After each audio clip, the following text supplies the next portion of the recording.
Okay, we are live on YouTube, and we're going to talk about Introduction to the Laws of Shabbos.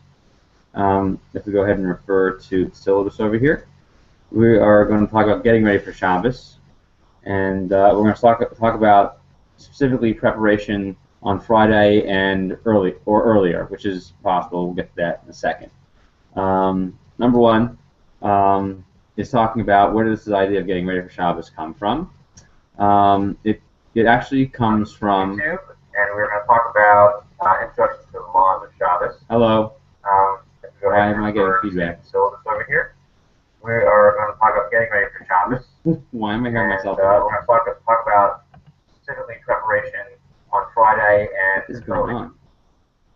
That was the weirdest thing I've ever seen in my entire life. Okay. All of a sudden, YouTube just started playing me back again for no good reason. All right. So anyway, that was weird. What was I talking about? Getting ready for Shabbos. Well, okay, getting ready for Shabbos. Thank you. Okay, so getting ready for Shabbos is found in the Torah. I wrote down over here the story of Manna in Exodus, which is Shemos chapter 16. The story there is basically that the Jewish people have left Egypt, and they are on their way to Har Sinai, to Mount Sinai, to receive the Torah, and they are basically given the opportunity to sustain themselves with the man. I'm not going to talk about that too much, other than the fact that you see from there, that story, that they are given a command, number one, to go ahead and gather all of the foods for their for each and every day, but that for Shabbos they have to collect double the amount, and they collect that double amount on Friday.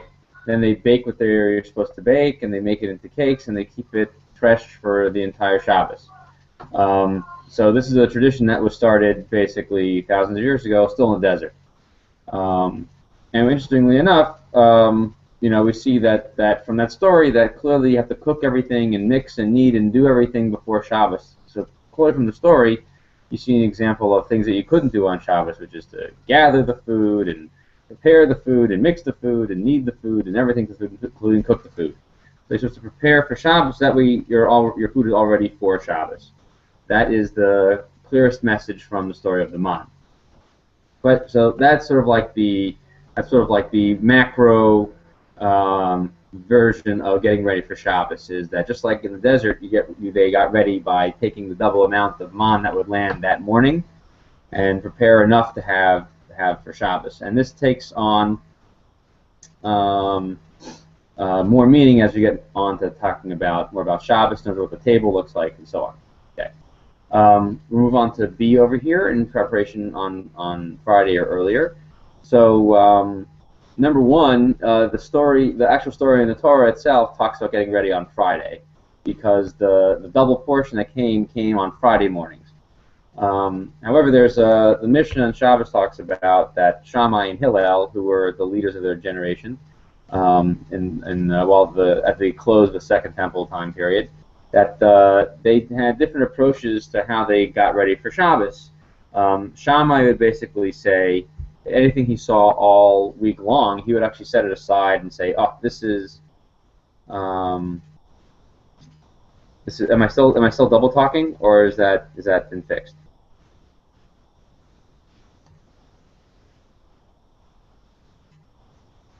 Okay, I'm assuming it's been fixed since no one else is complaining about it. Okay. If you have any further problems with feedback, let me know. I will check it out. But I think I fixed that problem. Okay. And so the types of foods Shammai had would set aside things that he felt were appropriate all week long, and so if he found something really good on Monday, he would say, "Hey, this is great. I'm going to have this for Shabbos." Whereas Hillel's approach was that you would do the best that you could on Erev Shabbos to prepare for Shabbos. So the focus doesn't have to be that the best things have to always be on Shabbos, Since we don't follow the approach of Shammai, we follow the approach of Hillel. You basically have to set aside. You want to put the best things that you can for Shabbos, but not necessarily the best things you have all week long. And also, we're talking a little about methods of preparation. So preparing means to basically have either the food diced up, kneaded, mixed, etc. before Shabbos. And we'll talk about this some more, which is that the preparing food on Shabbos should be much more limited. Yom Tov is a lot different. So so in effect, you have make sure you're on mute, guys. Okay. So one of the things you want to make sure you have is all your food is all there. So you want to make sure that if you're going to have something for Shabbos, you have it ready ahead of time and chopped up and ready to go. Because as we'll learn as we go through, there'll be issues with preparing things like salads or meats or fish and so on. And so therefore you want to make sure these things are prepared going into Shabbos. And by prepared, that means that if you have vegetables that need to be chopped up, then make sure that they are chopped up. If you want vegetables like leafy vegetables, they should be cleaned and examined before Shabbos.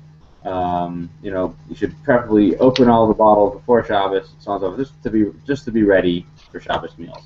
And also, you should also make sure you know how many guests you're having for Shabbos, because you need to prepare ahead of time to know you need X amount of salad, X amount of other drinks, and so on. That you don't want to be caught lacking things. There are issues of giving people gifts on Shabbos, meaning that you shouldn't be trying to go ahead and try to require things from other people on Shabbos, like a business deal of some kind. If you're running out of soda, you go borrow soda. Basically, the mindset is to know how much you need going into it. Okay, and also in terms of types of food, you're trying to get as many different types of flavors on Shabbos as possible. So the custom generally is to try to get make sure you have fish and types of meat for those of you that eat meat. If you are vegan, vegetarian, and so on, I'm sorry, but you won't be tasting meat on Shabbos. Basically, you want to try to get as many different flavors as possible. There's also the custom is also to try to make sure you use things like onions as well, so that way you try to hit the onions and garlic and so on. They also get lots of types of spices. So if you can add as many different types of spices into food, that's also a preparation. So another thing to think about is to make sure you have lots of different types of spices available. These are just things to consider. These are not like hardcore halachot laws, but just things to keep in mind. The third thing over here, by the way, I may have a question, just go ahead and jump in at any time. The other thing to keep in mind over here in preparation for Shabbos is things like having clean clothes.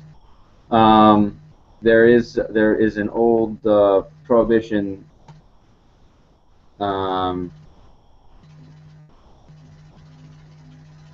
Yes. As you, I might not be. Okay, I did. I talked about the onions. If you might have check your feed to make sure that you're not getting feedback, or that and check your internet connection to make sure that I'm not slowing down. I don't know why you're having that problem. That's odd. I have a question. Yeah. You said you cannot open a bottle during Shabbat. Well, it's preferable to open beforehand. Yeah. Okay, because my question then, so if it's preferable to open the bottle before Shabbat, why is it okay to open a bag of chips? Right. So those are good questions. So basically, the opening the bottle. The question on opening the bottle is going to be, are you making a usable item out of the cap? So some caps used to be metal, and they were totally unusable until you opened them, and then they depressurized and were then usable as a cap. So they were squeezed on. This was common on especially the old Kedem bottles of grape juice. They were squeezed on, pressurized, and then when you unscrewed it, it would depressurize and relax the cap, and then the cap could then be used to screw back on. But the plastic caps aren't pressurized that way. The plastic caps are just screwed on and then are sealed tight, and the seal is affected by this little wax sealant on the inside of the cap. So those type of things are not as problematic. But the things that you should okay. So let me repeat that question again. The question was about opening. What would be the reason that I would say to open up the soda bottles and things like that before Shabbos? Is there an issue with what are the issues with opening the bottles, and are there other issues with opening other types of containers? So what I was addressing is that there were, and maybe still are, some caps that are pressurized and therefore unusable until you actually open them, and so those should absolutely be open before Shabbos because you'd be finishing them off on Shabbos. But the other types of bottle caps that are plastic don't have the same issue, but preferably should be opened before Shabbos anyway to alleviate any types of issues that may be attached to them. Sometimes there's writing across them. Again, there's no real problem opening the soda bottles. Like if you get new bottles of soda, it's not really a problem. But preferably, as part of preparing for Shabbos, it would be best to open them all. So opening things like bags of chips, bags of salad. There would be a problem with opening bags and so on if opening these things were to create some type of useful utensil afterwards, or cans of tuna. For the most part, people open the bags and they are not generally reusable. An exception to that, meaning that you don't put things in and out of them. You open it up, take stuff out, and that's it. So therefore, the open that you make in it is somewhat useless. However, things like bags of salad, where people tend to reuse the bag, opening it on Shabbos could to sort of alleviate that problem. However, if you did open up if you did need to open up a bag of salad, it would be possible to open it on Shabbos. But again, we're going with being prepared for Shabbos. These are things to consider. So opening up bags, opening up snacks, opening up potato chips, sodas, and so on are all part of getting ready for Shabbos. And pre-making things like tuna salad and egg salad, things that have to be mashed and chopped and so on, are all preferable. And we'll talk about those more as we go on, but this is all things to consider right now, an introductory level doing before Shabbos. So try to make as many things ahead of time before Shabbos. And certainly, since we just mentioned before, everything that we need to cook should be cooked. But we'll talk about that in a second. Sorry. Yeah. Can I ask about wine? What about opening bottles of wine? Opening bottles of wine can be problematic because opening a bottle of wine, sometimes there are multiple seals on the bottle of wine. It depends on your bottle of wine. So sometimes you don't want to rip the letters on Shabbos, because ripping letters on Shabbos is erasing them. And so meaning any action that causes a letter to become illegible is a malacha. The malacha is erasing, and erasing a letter is problematic even if you rip it. So you should try to preferably open up your bottles of wine before Shabbos, so that way you don't run into that problem. And there are letters all over the place. There's letters sealed across the top of the wine bottle. Here, we got a bottle of wine. So here's a bottle of Ben Zimra port wine from Israel. Okay, and there you can see that there's a lot of lettering across the top where you would want to insert. This brand is Adir, and you want to go ahead and insert your corkscrew in there while you'd be breaking a whole bunch of letters. So you would want to preferably remove that all before Shabbos. And so those are all things to consider why you want to have a lot of your packages opened up. Now there are ways to open it up on Shabbos, but it just becomes that much more of a challenge. Okay.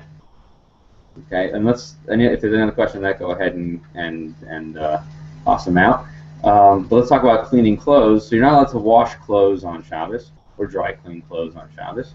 But there was an ancient rule made that basically, when talking about getting prepared for Shabbos, you should preferably bring your clothes in for dry cleaning and laundry several days before Shabbos, specifically on Wednesday or Thursday. And that way, when you would give the clothing to the launderer, who was often not Jewish, you would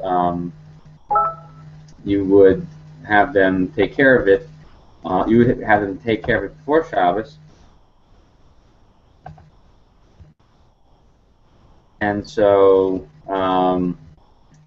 what they recommended at that time was to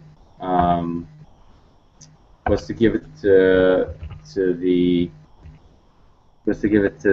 the launderer several days ahead, so that way you wouldn't have a problem of that non-Jewish person doing laundry for you on Shabbos. And this would apply to any type of malacha, any type of prohibited category of work to be done by a non-Jew before Shabbos. You should make sure that all types of labor that need to be done by them should be arranged and taken care of before Shabbos, and they shouldn't have to work on Shabbos. Now, that's not black and white that they can't always do work, but just so to know that that basically, if you have work to be done on your car, work to be done on your house, work to be done, around your property, and so on and so forth. Great, and you would want to get these things taken.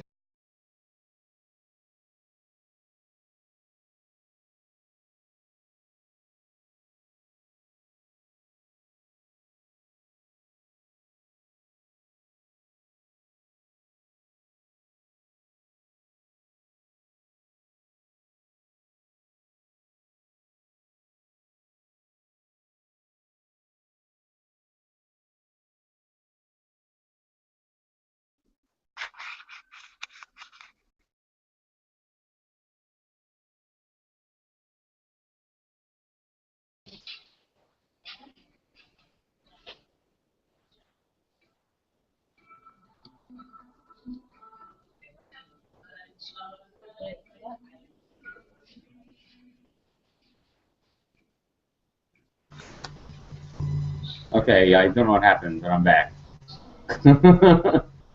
Okay, that was weird. So I had a failure. All right, everybody's still here. Sorry about that, guys. Okay. What was I talking about? All right. So we're talking about having. It was weird. Just all of a sudden blanked out and said server error. We were talking about giving your stuff to, or having a non-Jewish person come and perform labor on Shabbos. You try to avoid it at all costs. So whether it's on your car or property and so on. Okay. Any questions about that? Do go ahead and ask me. I'm going to continue moving along. Over here. So let's see. Okay. So therefore, in terms of just wrapping up section C over here, these things shall be done and ready, like picking up your clothes and so on, should be done. Delivering your clothes and setting your car for service or setting any work to be done in your house to be set up to be done before Shabbos, not on Shabbos.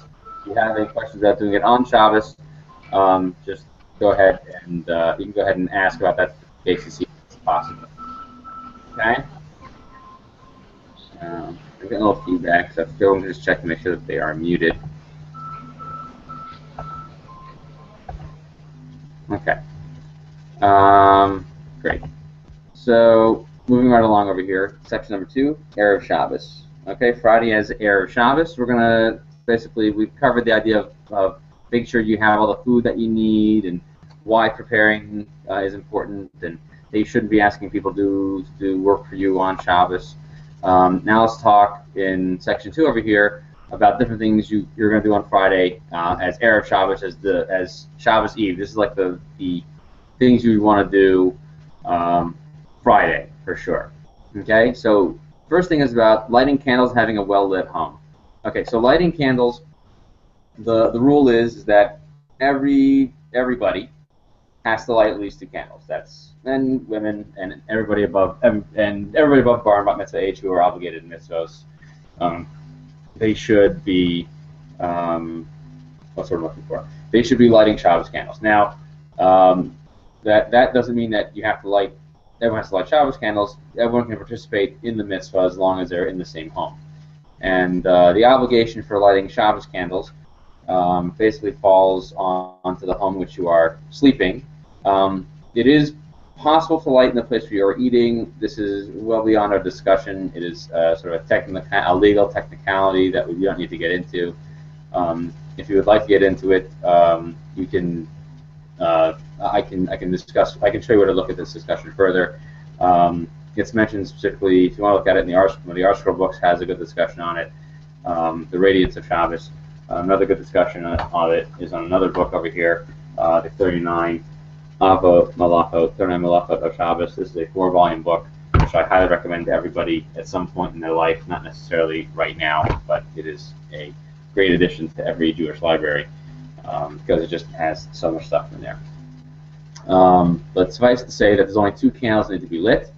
Halachically, you have 2 candles, one for Shamor and one for Zachor. There are the two aspects of Shabbos, the refraining from work and the celebrating of the Sabbath, what those 2 words represent. That's all the candles you need to light, that would be required to light. But there is a further mitzvah on Shabbos to make sure that your house is safe and peaceful, everybody feels good, is to have lots of light throughout the house.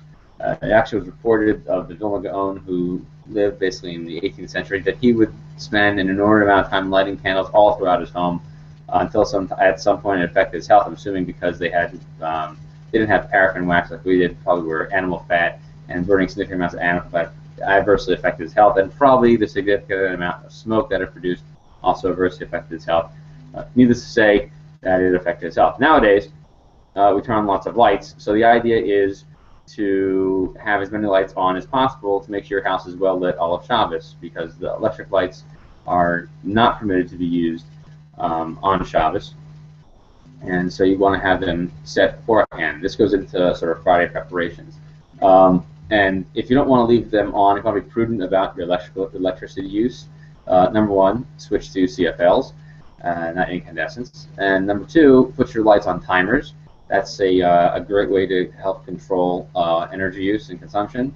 And so unless like for example, you probably will leave lights on all the time in your kitchen, especially if you have guests over. You never know when anybody's going to use the kitchen. So you'll probably want to leave those lights on all the time. So at least it's my experience that you never know. 2 o'clock in the morning, especially if you have guests over, they might want to use the kitchen. Don't worry, that's not me. I'll use it at 4 o'clock in the morning. And things like bathrooms and so on, you want to make sure they're all well lit. And we didn't talk about preparing a whole lot of other things around the house. We'll talk to them, address them at some other later date. But for right now, having the home well lit is really the important thing to do. And so setting up lights through different rooms, I think you're going to need it. You probably don't want the lights on in your bedroom because you're going to sleep there. There are exceptions to this. There is that wonderful Shabbos lamp thing. So the Shabbos lamp basically is a light bulb that is hinged on a little spool, and you can take it and turn it. All you're doing is taking the cover and turning it around the lamp.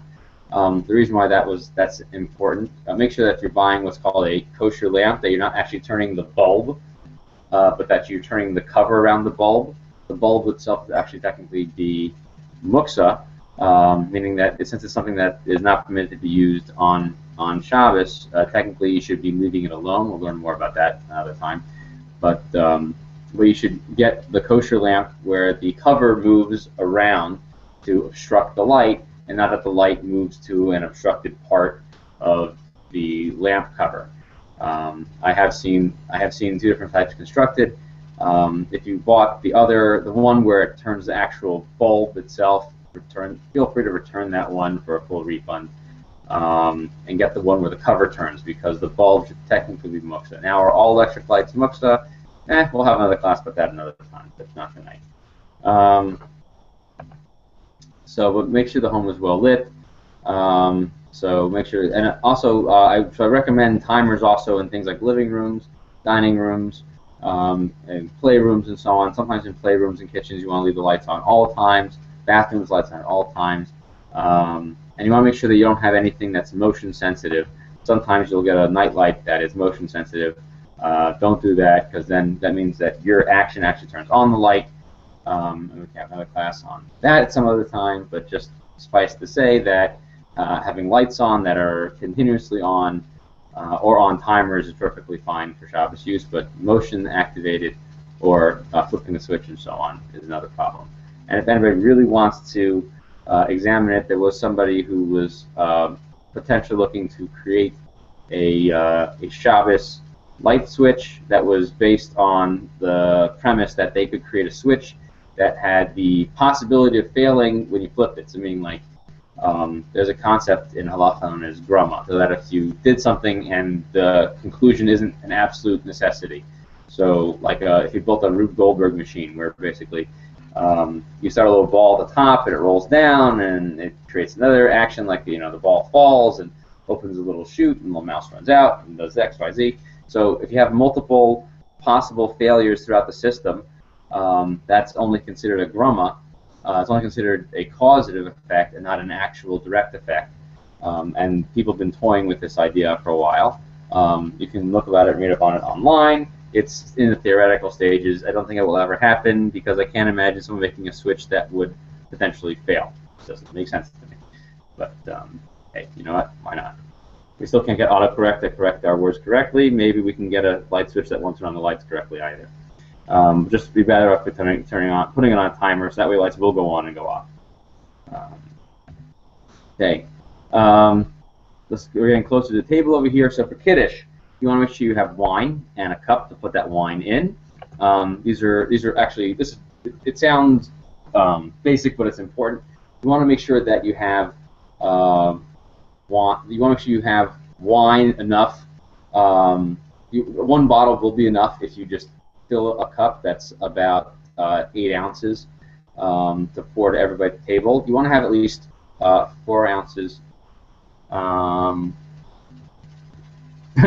That's a funny question. Someone asked a question over here in the group chat. What about a light that you dropped that only works about 25% of the time?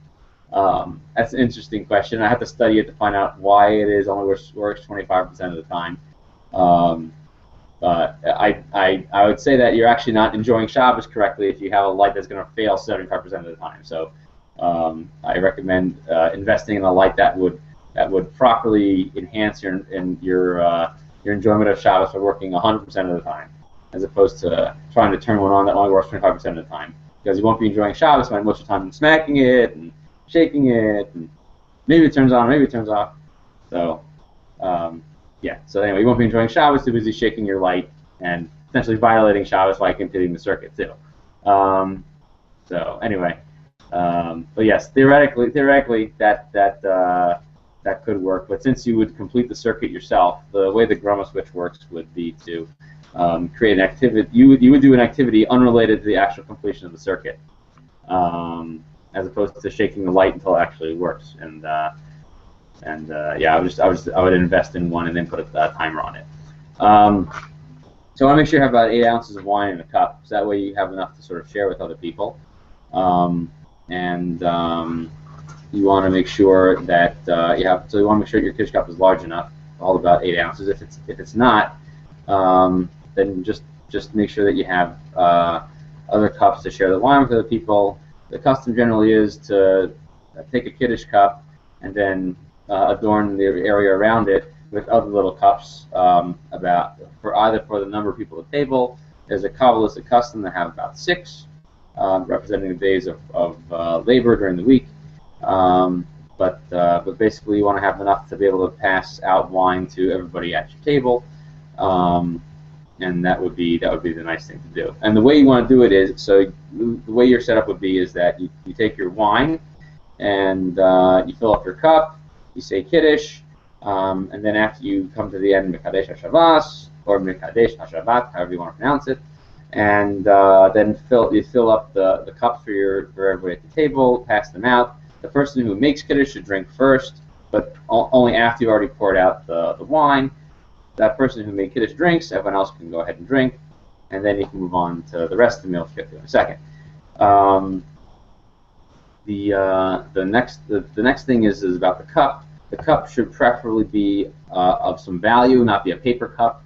Most people get something made out of silver or pewter or whatever that you can preferably and spend a couple extra bucks on this, everybody, because if you don't spend the extra money, your grape juice and your wine will eat through the silver. If you haven't experienced what that tastes like, it's really gross. So invest a little bit. Yeah, exactly. It's disgusting. It's definitely worth the investment to getting a better Kiddush cup. Because the taste, the metallic taste that ends up in your grape juice and your wine just is not pleasant, and definitely can affect your enjoyment of Shabbos. So make sure that it's something that can handle acidic beverages in it. Some of these I feel like they're only going to be used like never. I don't know why people would make one like that. Sometimes if you're traveling and so on, you can suffice with a generally decent plastic Kiddush cup. As long as it has a value, let's say close to $1, it should suffice. So if you're traveling, you need something like that, that would work. I went to REI and found they had these wine goblets that are hiking wine goblets. So if you went for a hike and then spent Shabbos in your tent, and you had this portable wine goblet, it's about $5. That's what you want to bring with you. That would work just fine. Oh, sorry. I have another question. Yeah. So recently, I believe I learned that if you're making Kiddush and you have the main Kiddush cup and you say the blessing, do you then have to drink at least half of the cup? So let's say you're using a 4-ounce cup, you drink half of it and then you pour the remainder, or That is an excellent question, because it is one of the most hotly debated topics in the world. So technically speaking, you don't need to drink half. You just need to drink about 3 or 4 ounces. So that's a good question. Drinking half of the cup is actually only a law on Pesach. I think the 3-pronged one is on my other side of my paper. Thank you. On Pesach, when you're drinking the arba kosas for Pesach, you have to drink half, but not for Shabbos. For Shabbos, you only really need to drink the majority of you don't have to drink the majority of the cup. You just need to drink about 3 ounces of it, which is basically one large gulp should suffice. And thank you very much. And you can go from there. But you don't have to drink the majority of the cup for Pesach. So as long as you leave a large gulp for yourself, then you'll be fine. Thank you. Okay, does that answer your question? Great. yes. Okay. The other thing about Shabbos wine is that there is a preference for red wine, similar to Pesach, but basically you can use whatever wine you prefer or whatever is more expensive and more valued. So sometimes you'll find a white wine will be more valuable than a red wine. Champagnes are more expensive than some Cabernets and so on and so forth. Especially if you're going to gag on a couple ounces of Cabernet or Merlot, you're better off getting a sweet white wine. That would be better. And all types of wine are preferable than grape juice. And if you can add a little bit of wine to grape juice, that's preferable than just plain grape juice. And if you can't handle any of that, you can just have grape juice. And if you're not sure why drinking the wine is making you ill, just be aware that you could be allergic to sulfites, and they do have kosher sulfite-free wine and kosher sulfite-free grape juice. So if you are experiencing any type of ill feelings while drinking those things, just know you could be allergic to sulfites. That's a public service announcement, not a halacha. And so you should try to you're better off to get grape juice and wine that are sulfite-free than to try to drink anything else. Technically speaking, if you're in a bind, you could drink something else, but you'd have to get the requisite 3.5 to 4 ounces of the liquid. So technically speaking, if you had no wine or grape juice, neither wine nor grape juice, you could say Kiddush on about 4 ounces of whiskey or tequila or any other drink known as, they call it Hamar Medina. Yeah, that's only if you don't have wine. Thank you very much. And then you have to drink at least a couple ounces. So it's not like you just pour 4 ounces and you just sip it like it's a little drink. You have to then drink a double shot. That's drink 2 ounces, okay, or more. So yeah, you could have a 4-ounce tequila, 4 ounces of tequila in your glass. And the other thing is that you have to also it's also you want to fill your cup too. Okay, so if you're going to make your cup overflowing with a spirit of some kind, you got to drink a couple ounces. If you cannot drink a double shot, you are not going to be fulfilling your obligation very well. So yeah, better to have. Yeah, so this is what be prepared. That's what we learn from this, boys and girls. Rabbi Walls. Yes. My husband was diagnosed with type 2 diabetes several years ago, so he only takes like a sip because the alcohol turns into sugar and all that. Right. And so that's permissible, right? Okay, so actually, what would be better is that somebody else then drinks. He could say the kiddush, he could take a sip, and then you should drink the larger amount. That works well with me. That'll work out. Because that works well. I mean, it's the day that is permissible. You know, I can make kiddush on 4 ounces of tequila, really? Not tequila. No, and not with a mix, but not straight. Yeah. If you're gonna have a Mexican themed Shabbos, you could say kiddush on tequila, right? Oh my, yeah. We might have to do that. Okay, but go on. Yes. Okay. Thanks. You're welcome. But yeah, that's a good question. He can take the sip, but then someone has to drink the requisite amount. Okay. Let's see, going over here. Okay, so that's the kiddush, the wine in the cup, and you do want to drink the requisite couple of ounces out of the cup, but you want to pour to everybody else before you drink. All right. Let's talk about setting the table. So on the table before Shabbos, here's a little interesting thing over here. Depending on where you light your Shabbos candles, if you light your Shabbos candles on the table, it then becomes a problem to move the table. And eventually, when you all kind of learn the intricacies of muksa, things that can't be moved on Shabbos, if you light your candles on the table, it basically makes it impossible to ever move the table, because the table becomes what's called a basis, a base. So you can't move the base of something that is muksa. So things that are muksa, like money, or something that's anything that would be a prohibited item that you can't move. Most of the time, it's really just fire and candles this is an issue with. But it comes from an issue with money, or if you have super expensive equipment that you wouldn't use for any other purpose, like you wouldn't take your laptop and try to crack open walnuts with them, right? But with a hammer you could. So the hammer you could move if you need to use it for a permitted purpose. But you wouldn't move your computer for a permitted purpose, like to crack open walnuts. That would just be absurd. So something like that would technically be muksa on Shabbos, but it wouldn't make everything below it a problem. Unlike candles, candles make everything below it a base to it, and therefore can't be moved.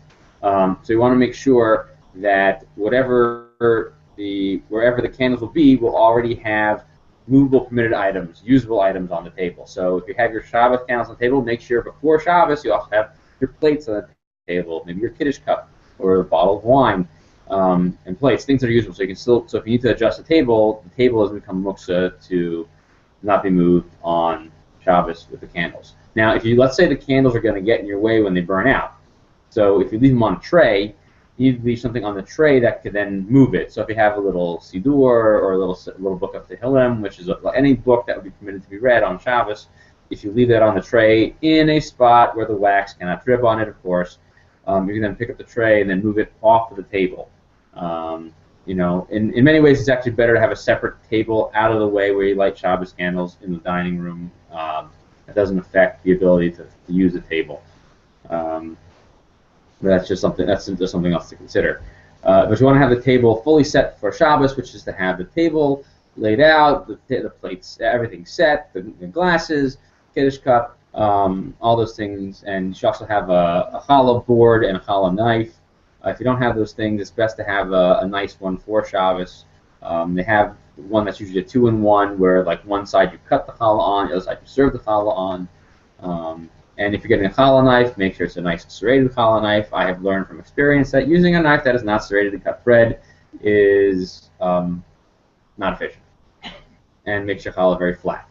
I don't care how sharp you get it. It's never going to cut challah correctly. Serrated knife is the way to go.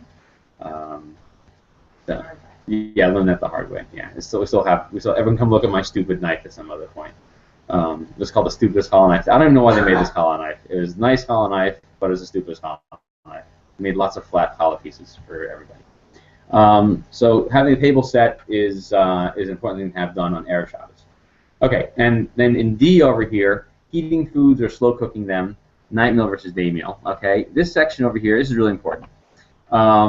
So the best thing to do, we're just going to touch on this for right now, is to really have everything fully cooked going into Shabbos, whether it's a soup or a kugel, or if whether it's things that are foods that have lots of gravy in them and so on and so forth, and try to have these things hot going into Shabbos. And so we'll have another class discussing some of these issues later on. But the best thing to do is to have everything fully cooked, with the exception of food that you will slow cook on Shabbos. If you don't know how to use a crock pot, just think of it like this. There's a Huffington Post article recently that talked about how the Jews invented the slow cooker and the crock pot. It was for making cholent. My grandmother told me stories about how in her town in Europe that everybody would bring their cholent pot, their slow-cooked stew pot, into the bakery, and the baker had an oven that would be hot all Shabbos long because it was the stones stay hot forever. They'd put their cholent in there, and then they'd come back on Shabbos day and take the cholent out. So they would make that stew, and that's how they did it.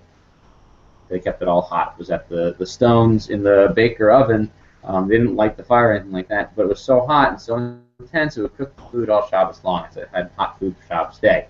So you should try to have all of your food for the night meal fully cooked, and then have it hot and ready to go. The best way, there's two ways to keep it hot. One way is to set up a blech. That's the old-fashioned way. Was a piece of tin that was on top of your fire, and we'll talk about that some other time. That's like so out of fashion right now. Don't do that anymore unless you absolutely need to. There's other things that are way better and way more efficient at keeping your things hot. There's the water blech, which is hard to come across right now, which basically was a cookie sheet filled with boiling hot water. Leave a very small flame on in the corner to maintain the heat and distribute the heat through the water. And then there was a cover on top of it, and then you can use the entire surface of it. And suffice to say that since it's not a normal method of cooking, it's permitted to use the whole thing on Shabbos. Without that, you wouldn't be able to put food directly on the flame on Shabbos, which when we start talking more about the laws of official laws of cooking, you're not allowed to put food directly on the flame on Shabbos to heat it up. You have to put it either next to it or adjacent to it or on top of a pot that's already on the flame. And then we'll also learn at a later point about when you can take food off of the flame and put it back on. But with a water blech, for example, you wouldn't have to worry about that because you create a situation where you actually cannot cook food on that blech. The food won't get very hot. It'll get nice and warm enough to serve, but it won't get super hot. And it's also an abnormal way of cooking. Another way of doing that is to get a plata. A plata is an electric hot plate, but it's better than most electric hot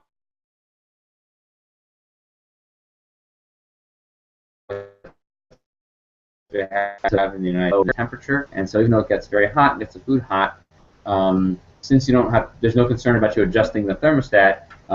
It's a very efficient way to heat up food on Team Plata. You got that right. So that's a very effective way of heating up food on Shabbos. And we'll also at another point learn that soups and foods with gravy. You can't heat them up on Shabbos day, but that even on a plata or a water blech, but dry foods with no gravy, you can heat them up. Things like baked chicken and so on, you can heat them up on the plata on Shabbos day. We'll also learn that cooked foods, like let's say take meatballs, heat them up on a plata, could be problematic as a cooked food that you then expose to significant dry heat. If it cooks them too much, it can be a problem. Again, these are all technicalities we'll discuss another time. But that basically, for your night meal, you should have all your food hot and either leave them on the blech or the plata for the night meal. There's also methods of using the oven where you only put the food in the oven before Shabbos, then take it out all at one time, which we'll discuss at another time. And for the day meal, the best way to have hot food is to make cholent or some other stew in the slow cooker. Jamie Geller has a great website, Jared Kosher. You can read all of her 8,000 recipes and 27,000 different ways to use a crock pot. I don't know what crock pots do other than make cholent. I think you can make other things in them too. So you can read about that if cholent is no longer that exciting. And if you wanted to have a baked item or heat up a gravy on Shabbos day, you can't heat it on the plata. But we'll learn another time how you can take, let's say, for example, hot water, put it into a basin, and then put your gravy into the basin, because since you've taken the heat source away from it, you can then warm and heat gravy and soften it in that, as opposed to leaving it where you can't leave it on the fire. All types of tips and tricks for heating food on Shabbos day. Any other questions about that? And then we'll wrap it up over here in the third section. I have a question. Go ahead. If you use a slow cooker during Shabbat day, the food will still be transformed. Okay, that's a good question. So yes, if you use the slow cooker going into Shabbos, the food is going to change. That's correct. But you're setting up the slow cooker before Shabbos, right? And so basically, as long as you're not involved in it on Shabbos, you're okay. Okay. So even though technically you're right, we already learned before about not having somebody else do work for you on Shabbos. But if it's something here that's going to happen automatically, that's okay. The only concern with the cooking is that you don't adjust the heat source. You don't stoke the coals. And when we start talking about cooking, I'll teach everybody the hardest thing in the world to do, which is how to actually get food barbecued with coals on Shabbos. That's a tough one to do. But don't worry, once you learn how to do it, it's kind of a cool thing. I don't think anybody actually would do that, but you'll know about it eventually. But slow cooking, once you get started, it's not a problem. We'll talk about another time about how, if you want to, let's say, make cholent and serve it. Let's say you make a really big one, and you want to serve it both for Friday night and Shabbos day. We'll talk about that another time too. But as long as the malacha was started before Shabbos, it's not a problem for it to occur on Shabbos as long as you're not involved. So, for example, let's say you're out in the woods and you want to trap an animal. Every time I think of that, I always think of the Frisco Kid, where Gene Wilder is out there and he wants to catch a chicken, and he says, "Don't worry, little chicken. I don't want to hurt you. I just want to eat you and make you kosher." So that's that. If you set up the trap before Shabbos and it traps something on Shabbos, you haven't done anything. You set the trap ahead of time, and there's no requirement to make your utensils not do anything on Shabbos. So at least we the halacha that we received is not a problem that way. There is a dispute about that in the Talmud about whether or not your utensils have to rest. No, only your servants and your animals have to rest on Shabbos, as well as yourself, but not your pots and pans. So they can sit there and get hot and cook food all Shabbos long. Okay, a good question. Yes. Sorry. I have a question about the slow cooker. My slow cooker has it's two parts. Like the inside comes out. So when I cook, if I was going to do something in it that I don't usually move it, but I can take the inside out and put it back in without turning it on, without turning it off. It'll stay on. Is that okay? Yeah. So we'll have another class about that. But that ceramic pot on the inside is okay to leave in the. We'll learn another time why it's okay to leave it cooking. You wanna. We'll discuss it in more detail at another time about that. You set up your slow cooker to start cooking right before Shabbos starts. Right. We'll learn about why that's okay, and then we'll talk about how far you want to have your food fully cooked before you take it off the fire, because if it's not fully cooked, you can't put it back, and unless it's anyway. There's all this type of other issues. But that if you're slow cooking it and you're just going to leave it there and you're not going to touch it until the following morning, we'll learn about when you can take it off, and that you shouldn't be stirring it while it's inside of the crock pot, the heating element of the crock pot. And we'll also talk about when you can take it off of the heat source, serve the food, and whether or not you can put it back into the crock pot heat source.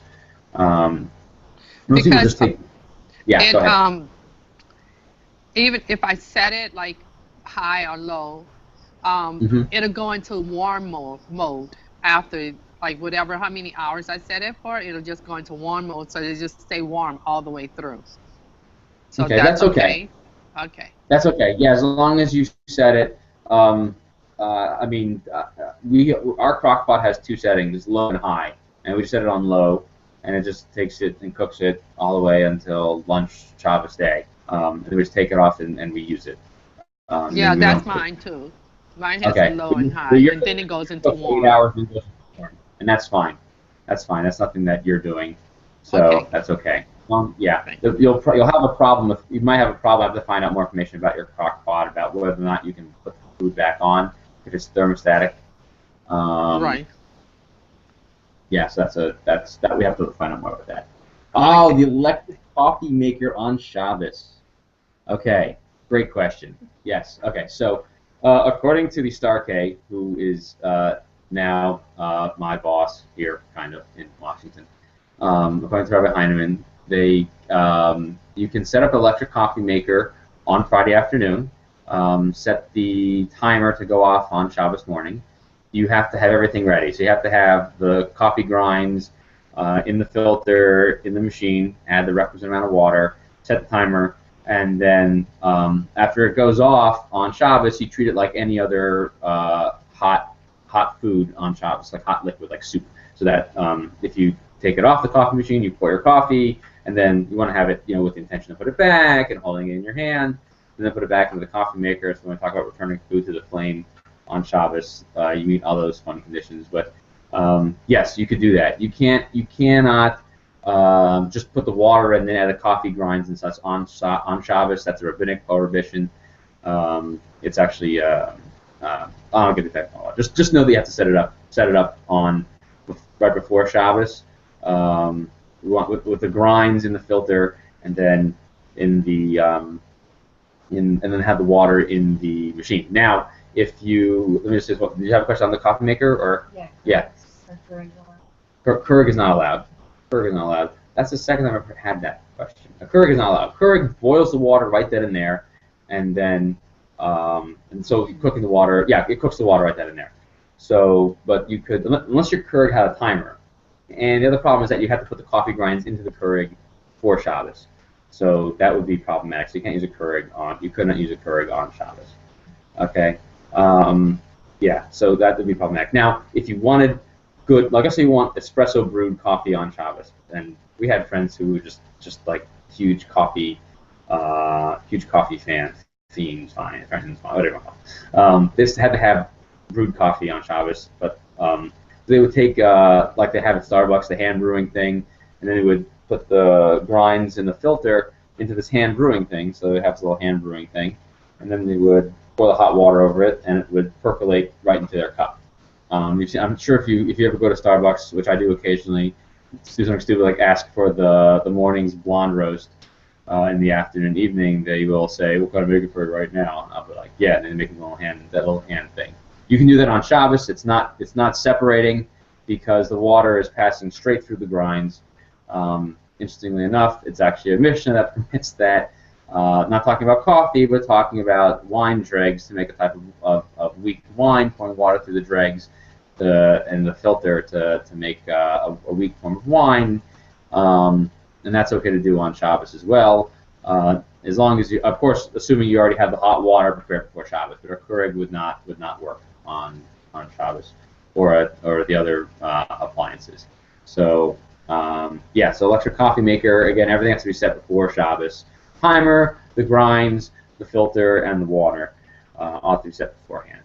And then you have to treat the coffee pot like it was any other pot of hot food on Shabbos. That if you want to put it back into the coffee machine, you want to hold it in your hand with the intent to return, pour it, put it back. Don't put it down. And if you did, we'll talk about that some other time. Any other questions about eating food, slow cooking them? These are good questions. Okay, because it's getting late. I want to wrap this up for everybody in the next 10 minutes here. Okay, let's go to section 3, which is understanding Shabbos mitzvos.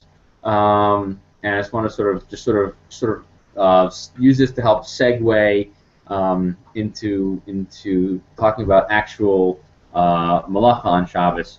So I'm going to wrap all these things together. So the positive, negative aspects is Shabbos is about, we've been talking about how to enjoy Shabbos, which is getting ready for it, and having clean clothes, and getting lots of different foods to eat, having, fish and meat, and fish, or lots of types of vegetables, lots of types of flavors, lots of types of spices.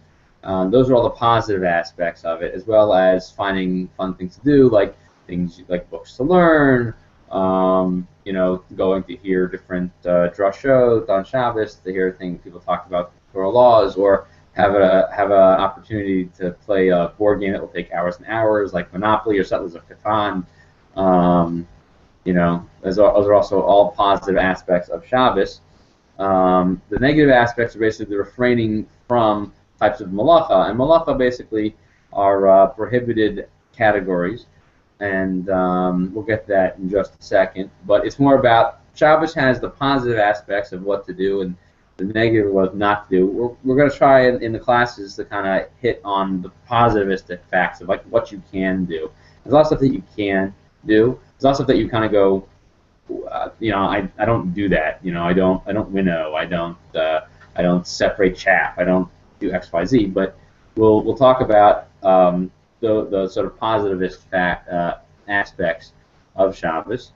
And if you go into B over here, Shamor and Zachor, we find that these two aspects of Shabbos are covered in the liturgy. That Shabbos itself is a day that gives a taste of what a future world would look like, a world that we've been working hard for, preparing for, by the performance of good deeds for most of our lives, and that there is a world that, when you prepare for it, it's a world of ultimate reward. And this idea of the culmination of creation plays itself out significantly in the liturgy of Shabbos, different than that of the week. So if you look, for example, in the blessing of the Kriya Shema, you'll see a lot of this idea playing out in there. So these are things these are sort of patterns to look for when you're studying the Siddur for Shabbos. And see over here, just talking about what I call getting legal, the concept of malacha as 39 prohibited categories to refrain from doing on Shabbos. So basically, let's see. I'll get to your question in a second. Let me just finish this last thought, and then I'll start taking lots of questions. So the aspect of malacha on Shabbos is important to understand because it gives us understanding of our relationship to it.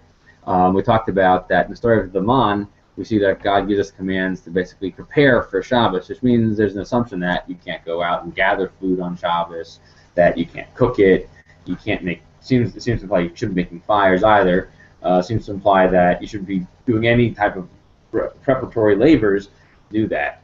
And then we learn from the cases of the Mishkan even further that things that went into the process of building the tabernacle should also not be done on the Sabbath. And so that the things done like weaving and dyeing the threads to make the elaborate covers to the Mishkan, or skinning animals to use their hides to decorate, or pounding out metal plates and so on, all types of crafts should also be avoided on Shabbos. Which translates into our modern day of not taking popsicle sticks and gluing them together to make little boxes. As not elaborate as that sounds, but it translates a little bit into that. So what I hope to cover over the next few weeks is to basically cover concepts in this book over here, the Shabbos Kitchen. So if you guys have it, great. If not, don't worry. We'll hit a lot of different topics. Most of the Shabbos Kitchen mostly talks about heating up food and when you can heat things up, and things that are basically all around the kitchen, where most of this stuff has application. Let me go ahead and get to some. If you guys have questions real quick about getting ready for Shabbos, let's address those. Let me address Kelsey's question over here, which is it just an Ashkenazi custom to not have fish and meat on the same plate and the same utensils? Yeah, so right, it is. That is a good question. I did mention having both. It is not just an Ashkenazi custom to not have fish and meat in the same plate. It is a law found in the Shulchan Aruch. Technically speaking, the custom has developed that you have a fish course first, and then your meat course second to separate, and then you either have some bread or a sharp drink in between, like a red wine or a spirit of some kind, because Shabbos is really all about eating and drinking. And enjoying the day. So, but the idea is that they should be separate courses. These things are all found in the Shulchan Aruch, and is a consistent custom to separate meat and fish. There is a Sephardic custom that also translates into some Hasidic communities not to mix dairy and fish together. So, for example, there will be Sephardic people who never had bagels, cream cheese, and lox. Which is entirely possible. I don't know how they have ever had any simcha and not have had cream cheese and lox, but they somehow managed to survive all these years without them. But fish and meat, for sure, people have been separating and having separate courses for quite a while. Now, if someone, let's say, was vegetarian, where they ate fish, didn't eat meat, and they wanted to eat at the same table with people who are having meat, that would be okay. The only problem is having them together on the same plate, and certainly cooking them together. And since it's somewhat tangential, I'll throw it in here anyway real quick, which is to point out that there are sometimes Worcestershire sauces that say anchovies in the ingredients. Sometimes they're OU parv, and sometimes they're OU fish, or whatever the kosher symbol is. So even if it has anchovies in the ingredients, but doesn't say that it's fish, like it should be labeled as fishy on the label. That means that the fish that's in there is considered nullified, and therefore is okay to mix it with meat. If it designates itself as fish, so something that is fishy is like taking actual anchovies and mixing it with meat, which would be problematic. But the only problem is, again, to cook them together and to eat them together on the same plate. And so we try to demarcate it by having separate plates and utensils. This doesn't mean that if your fish touched your meat, that all of a sudden you've contaminated them, which means that you try to separate them from each other. So the common custom is after you say hamotzi, is to then have a fish and salad course. Clear that off the table. Clear those utensils off the table. And so some people use the salad, what's basically the salad plate, as the fish plate. I actually remember somebody who was from South Africa who they would use you get a full set of silverware. One of the things would be a butter knife. And if you're keeping kosher, what are you gonna do with a butter knife? So he said that they would call it a fish knife because he was to cut their gefilte fish or their salmon. And so the butter knife became the fish knife, and the salad plate became the fish plate. So basically, that's one way to sort of make use of all the utensils, because you're having meat, you aren't going to have much of a need for butter. And so you can then make use of the butter knife as a fish knife to cut your gefilte fish. It'll be soft enough to cut that. So just some neat ideas. Any other questions? Okay. All right. Thanks very much, everyone, for coming out tonight. And we'll have another class in about 2 weeks. We will continue to meet either online or in Chateau walls. So have a wonderful evening, and I will try to edit out some of the stupidity that went on during the middle of this class, so that way no one has to see my cutting out and disappearing in 2 minutes. Have a wonderful evening.